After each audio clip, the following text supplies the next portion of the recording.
اکثر لوگ پوچھتے ہیں کیا وجہ ہے کہ بعض اوقات لوگوں کو ہم قرآن بھی دکھا دیتے ہیں، حدیث بھی دکھا دیتے ہیں، اس کے باوجود وہ حق کا راستہ قبول نہیں کرتے، اور کیا وجہ ہے کہ اتنے بڑے بڑے علماء جنہوں نے قرآن کی تفسیر لکھی، احادیث کے ترجموں پہ انہوں نے زندگی اپنی بسر کر دی، اس کے باوجود گمراہی پہ مرے ہیں۔ انہیں نہیں پتا تھا قرآن و سنت میں کیا لکھا ہوا ہے۔ ایک تو وہ بابے ہیں نا جو صرف شعر و شاعری کرتے رہے، ان کو تو واقعی نہیں تھا پتا قرآن و سنت میں کیا لکھا ہے، لیکن جو قرآن کی تفسیریں لکھ کے گئے، قرآن کے ترجمے کر کے گئے، حدیث کی کتابوں کے ترجمے کیے، ترجمہ کرنے سے پہلے بھی وہ بریلوی تھے، ترجمہ کرنے کے بعد بھی بریلوی رہے، ترجمہ کرنے سے پہلے بھی وہ اہل حدیث تھے یا شیعہ تھے یا دیوبندی تھے، اور بعد میں بھی وہی رہے، ان کے اندر کوئی چینج نہیں آئی۔ ویسے بعض لوگوں میں آ بھی گئی، علامہ وحید الزمان جو تھے وہ دیوبندی تھے، بخاری کا ترجمہ 1920 میں کیا تو اہل حدیث ہو گئے، بعد میں آ بھی جاتا ہے چینج، لیکن یہ ایک ہی مثال ہے میں آپ کو جو 100 سال کی تاریخ میں پیش کر رہا ہوں۔ اکا دکا لوگ ہیں، یا مفتی عامر عثمانی ہیں جنہوں نے خلافت و ملوکیت پڑھی، اس کا جواب لکھنے کے لیے تو الٹا انہوں نے خلافت و ملوکیت کے دفاع میں 700 صفحے لکھ دیے، جو دیوبند کے مفتی تھے۔ تو لیکن یہ کوئی لاکھوں ہزاروں میں ایک دانہ نکلتا ہے۔ زیادہ تر یہی ہے کہ قرآن کی تفسیر لکھ کے فوت ہو جائیں گے، حدیث کے ترجمے کر کے فوت ہو جائیں گے، اور ایک رتی برابر اس میں سے حق قبول نہیں کریں گے۔ اس کے پیچھے کیا ریزن ہوتی ہے؟ یہ وہ سب ٹروتھ ریویل ہو رہا ہے۔ قرآن کی یہ آیت اس اعتبار سے آپ سمجھ لیں اہم ترین آیت ہے، سورہ الانعام کی آیت نمبر 110، وَنُقَلِّبُ أَفْئِدَتَهُمْ وَأَبْصَارَهُمْ، ہم پھیر دیتے ہیں لوگوں کے دلوں کو اور آنکھوں کو حق بات قبول کرنے سے۔ یہ اللہ اپنی طرف منسوب کر رہا ہے کہ میں ہی نہیں قبول کرنے دیتا۔ سورۃ الانفال میں بھی ہے کہ اللہ اور اس کے رسول کی دعوت پہ لبیک کہا کرو۔ یاد رکھو اللہ تعالیٰ دل اور بندے کے درمیان بعض اوقات حائل ہو جاتا ہے اور بات سمجھ نہیں آتی، اسی کو میں کہتا ہوں گیئر الٹا لگ جاتا ہے، جو سورۃ الاعراف میں آیا کہ پھر یہ حالت ہو جاتی ہے جب ہدایت کا راستہ دیکھتے ہیں اسے گمراہی سمجھنا شروع کر دیتے ہیں، اس وجہ سے اسے چھوڑ دیتے ہیں اور گمراہی کو ہدایت سمجھنا شروع کر دیتے ہیں، اسے ایکسپٹ کر لیتے ہیں۔ یہ بڑا خطرناک معاملہ ہے۔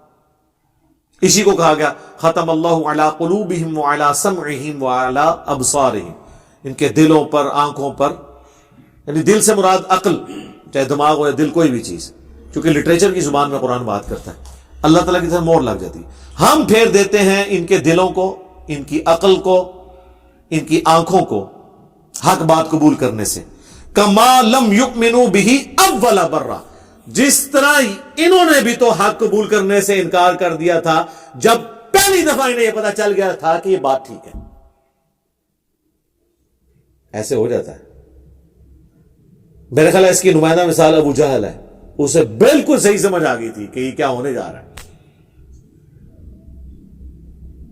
خالد بن ولید کا باپ ولید بن مغیرہ، اسے بالکل سمجھ آ گئی تھی کہ یار یہ عام انسان نہیں ہے، یہ کلام عام کلام نہیں ہے، پھر بھی اس نے حق قبول نہیں کیا، اس لیے اللہ کا اتنا غصہ ہے قرآن میں اس کے اوپر۔ تو اللہ تعالیٰ فرما رہا ہے کہ جب پہلی دفعہ کسی کو بات سمجھ آ جائے اس کے باوجود وہ ہٹ درمی کرتا ہے نا، پھر اللہ تعالیٰ سے بات سمجھ ہی نہیں لگنے دیتا۔ اچھا یہ اب اللہ کا فیصلہ ہے، بعض اوقات اللہ تعالیٰ کسی کو ڈھیل بھی دے دیتا ہے۔ اب یہ اللہ کا فیصلہ ہے کسے اس نے ڈھیل دینی ہے، دوبارہ چانس دینا ہے، اور کس کو پہلی دفعہ میں پکڑ لینا ہے۔ یہ مولوی تو سارے جکڑے گئے ہیں پہلی دفعہ میں نے دیکھا ہے۔ اس کی وجہ یہ ہے کہ انہیں بالکل صحیح بات سمجھ آ گئی ہوتی ہے۔ عام آدمی کو تو پھر بھی کوئی نہ کوئی ایمبیگوٹی رہ جاتی ہے، کوئی بالکل دھندلی سی تصویر آتی ہے، وہ بیچارہ پھر سوچتا رہتا ہے کرتے کرتے۔ لیکن مجھے بتائیں جو بندہ قرآن کی آیات آدھی لکھے، آپ کیا سمجھتے ہیں یہود و نصارہ تحریف کر دیں تورات اور انجیل میں، ان پہ تو اللہ کی لعنت پڑے، اور مسلمان قرآن کی آدھی آیات لکھیں یا قرآن کی آیت لکھ کے اس کے ترجمے کو صحیح کرنے کے بعد اس کی تفسیر اس کی بالکل الٹ لکھ دیں، تو ان پہ لعنت نہیں پڑنی؟ پڑتی ہے ان پہ۔ یعنی مفتی احمد یار خان صاحب نعیمی نے سورۃ القصص کی آیت نمبر 44 ڈسکس کی حاضر و ناصر کے مسئلے میں۔ ہر جگہ وہ تعویل کرتے آئے، سورہ ال عمران کی تعویل کی، اے نبی علیہ السلام تم وہاں موجود نہیں تھے جب وہ کلمے ڈالی جا رہی تھی کہ کون کفالت کرے گا مریم کی۔ اسی طریقے سے قرآن میں آیا کہ تم وہاں موجود نہیں تھے جب ہم نے موسیٰ علیہ السلام کو کوہ طور پہ بلایا. اور اللہ تعالیٰ یہ بات دلیل کے طور پہ مشرکین عرب کو پیش کر رہا ہے کہ یہ پیغمبر اس وقت موجود بھی نہیں تھے, تب بھی یہ پوری ہسٹری صحیح صحیح بیان کر رہے ہیں, کسی سے پڑھے ہوئے بھی نہیں ہیں. یہ ان کی پیغمبری کی دلیل ہے. اس آیت سے ان کو یہ ٹینشن پڑ گئی کہ حاضر و ناظر کی نفی ہو جائے گی, کیونکہ یہ تو کہتے ہیں اگلی امتوں میں بھی حضور حاضر و ناظر تھے. تو ہر جگہ یہ پتہ کیا تعویل کرتے ہیں کہ اس در تو یہ آیا ہے کہ نبی وہاں موجود نہیں تھے, یہ نہیں آیا کہ دیکھ بھی نہیں رہے تھے, اللہ کے پاس تھے, وہاں سے بیٹھ کے دیکھ رہے تھے. اور آج بھی مدینہ شریف میں قبر اطہر میں ہیں اور ہمیں وہاں بیٹھ کے دیکھ رہے ہیں. لیکن قرآن میں ایک آیت ایسی تھی جو ان کی عقیدے کی موت تھی, وہ یہ سورہ قصص کی آیت تھی. اور اس کو تو اس آیت کو قرآن سے نکالنا تو ممکن نہیں تھا. ڈاکٹر سرار صاحب والی بات کہ اگر اس کتاب کی حفاظت کی ذمہ داری اللہ نے نہ لی ہوتی نا, کیونکہ اس کتاب کے بعد کوئی پیغمبر نہیں آنا تھا نا, ختم نبوت کی وجہ سے یہ متقاضی تھی یہ چیز کہ قرآن کو محفوظ کیا جاتا تاکہ نبی کا خلیفہ دنیا پہ ہو قیامت تک کے لیے. انا نحن نزلنا الذکر وانا لہ لحافظون.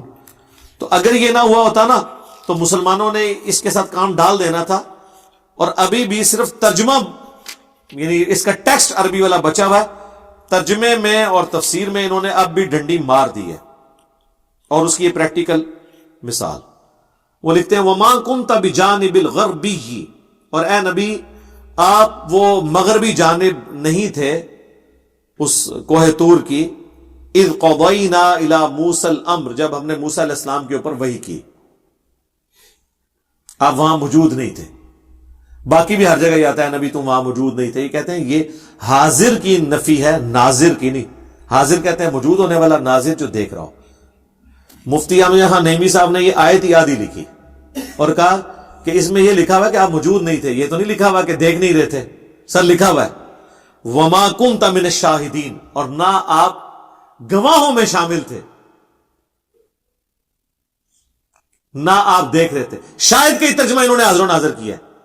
یا آیا نہ آپ حاضر تھے, وما کنت بجانب الغربی, نہ آپ موجود تھے حاضر تھے, وما کنت من الشاہدین, نہ آپ وہاں پہ گواہ تھے. اس نے کیا کیا, آدھی آیت لکھے نا اور کہا اس میں تو ہے کہ آپ وہاں موجود نہیں تھے, یہ تو نہیں لکھا تھا کہ آپ وہاں شاہد بھی نہیں تھے, آپ دیکھ بھی نہیں تھے. لکھا ہوا ہے. مجھے بتائیں جب یہ وہ آیت لکھ رہا تھا اور اس کا جواب دے رہا تھا, اسے نہیں پتا تھا کہ میں آدھی آیت لکھ رہا ہوں. اس طرح کے جو لوگ ہوتے ہیں نا, یہ اس چیز کے مصداق ہوتے ہیں. اور میں علا وجہ بصیرت کہہ رہا ہوں, اس پلانٹ ارتھ پہ اتنا شرک احمد بریلوی یا دیوبند کے بزرگوں نے نہیں کھلایا, جو مفتی احمد یار خان نعیمی صاحب نے جال حق لکھ کے ان سارے فرسودہ عقائد کا یعنی آف دا وے جا کے دفاع کیا. حتیٰ کہ وہ جال حق میں غیر اللہ سے مدد مانگنے کی دلیل میں سورہ بقرہ کی آیات لے آئے کہ اے نبی, یعنی یہ ان کو فرما دو کہ اگر تمہیں شک ہے نا اس کتاب کے بارے میں تو بلا لو اللہ کے سوا جتنی ہستی ہیں ان کو, اس طرح کی کتاب کوئی بنا کے بتائے. تو کہتے ہیں دیکھیں اللہ تعالیٰ ہمیں خود دعوت دے رہا ہے کہ اللہ کے سوا اور ہستیوں سے بھی مدد مانگ لو. اور رزلٹ ہے جو ان پڑھ بھی نہ کٹے. جی آپ پڑھ لیں جال حق میں جا کے.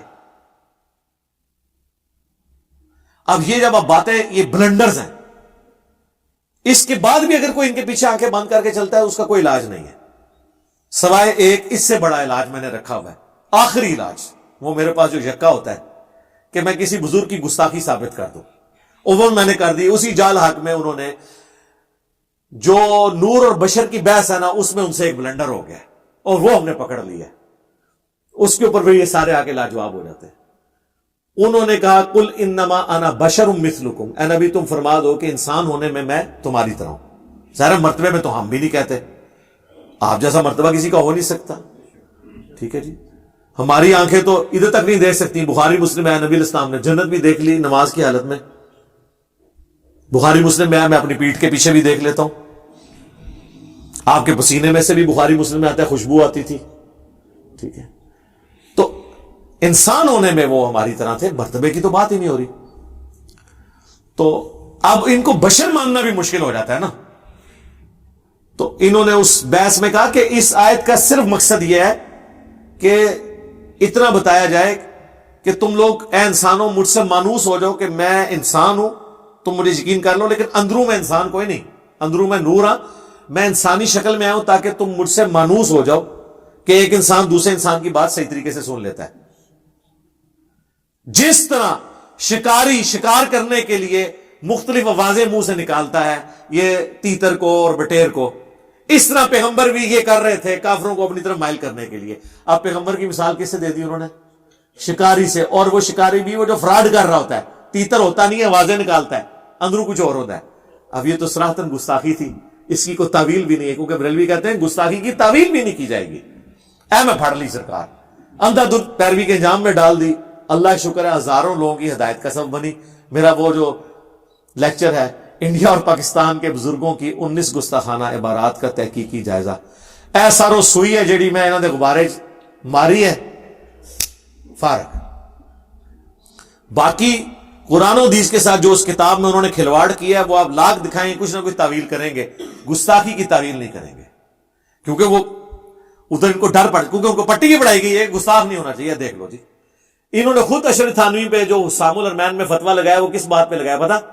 کہ اس نے کہا تھا کہ نبی کو اسی طرح کا علم غیب ہے جس طرح ایک جانور کو بھی تو چھٹی اس کے طور پہ پتہ چل جاتا ہے کیا ہونے والا ہے، اس میں نبی کی ہی تخصیص کیا؟ یہ تو اس طرح کا علم تو ہر پاگل، مجنون، نعوذ باللہ اور جانور کو بھی حاصل ہوتا ہے۔ تو اعلیٰ حضرت نے فتویٰ لگا دیا کہ تم نے جانوروں کے ساتھ مثال دے دی۔ سرکار تو آڑے پوتا مرید نے، یہ پوتا مرید ہے نا، اعلیٰ حضرت کے خلیفہ ہیں نعیم الدین مراد آبادی، اور ان کے خلیفہ ہیں مفتی احمد یار خان صاحب نعیمی۔ یہ نعیمی ان کی وجہ سے لکھتے ہیں، ٹھیک ہے؟ تو مفتی احمد یار خان نعیمی صاحب نے وہی کام پایا ہے جو اشرف علی تھانوی نے حفظ الایمان میں نبی الاسلام کے لیے وہ گندی مثال دی تھی، یہ پکڑی گئی ہے۔ پھر اس میں اتنا ترویا ہے کہ انہوں کو بچنے کی راہ نہیں ہے۔ لیکن یہ میں نے کیوں یہ ٹوٹکا میں نے بتایا، ہمیں کوئی ضرورت نہیں تھی، ہمارے پاس تو کوئی ذریعہ ہی نہیں ہے نا کہ ان کو منوانے کا، یہ قرآن حدیث کو مانے۔ تو آخری حربہ یہی ہے جو اعلیٰ حضرت سے ہم نے سیکھا ہے کہ ایک کتاب لکھ دو، حسام الرحمن 1905 چک دو پورا دیوبند مدرسہ، انہوں نے مولوی، ٹھیک ہے، آج تک وہ جان نہیں چھڑا سکے۔ تو جو اسی کام پایا ہے نا اللہ کے فضل میں سرکار، یہ وہ مدنی وائرس ہے جو قیامت تک نہیں اب ختم ہونے والا۔ ہاں انشاءاللہ نہ یہ کوئی ویکسین ہے، ہاں یہ کوئی ویکسین بھی نہیں ہے، یہ وہ مدنی وائرس ہے، کیونکہ یہ تھوڑے کو وسیلے ہے طریقہ۔ اگر آپ اس کا علاج کرنے کی کوشش کریں گے تو پہلے آپ حسام الرحمن کو غلط کہیں گے، وہ آپ کہہ نہیں سکتے، ٹھیک ہے؟ تو یہ اللہ کا شکر ہے، یہ ہمیں مجبوراً کرنا پڑا۔ تو یہ اللہ تعالیٰ فرما رہے کہ ہم ان کے دلوں کو، ان کی آنکھوں کو پھیر دیتے ہیں، کما لم یؤمنوا بہ اول مرہ، جبکہ انہوں نے بھی تو پہلی دفعہ جب حق کھلا تھا تو انہوں نے حق بات قبول کرنے سے انکار کر دیا تھا۔